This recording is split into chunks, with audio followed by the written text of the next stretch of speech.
Price God. இன்றைய தினம் ஏசாயா 53:7 முதல் 10 வரை. அவர் நெருக்கப்பட்டும் ஒடுக்கப்பட்டும் இருந்தார், ஆனாலும் தம்முடைய வாயை அவர் திறக்கவில்லை.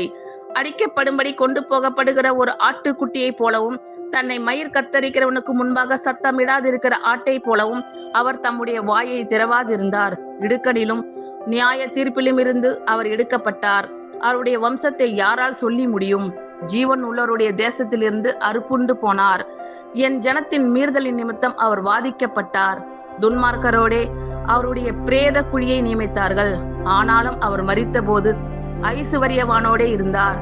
அவர் கொடுமை செய்யவில்லை, அவர் வாயில் வஞ்சனை இருந்ததும் இல்லை. கர்த்தரோ அவரை நொறுக்க சித்தமாக்கி அவரை பாடுகளுக்கு உட்படுத்தினார்.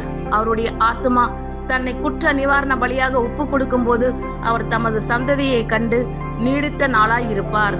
கர்த்தருக்கு சித்தமானது அவர் கையினால் வாய்க்கும். ஆமென். Thank you Lord.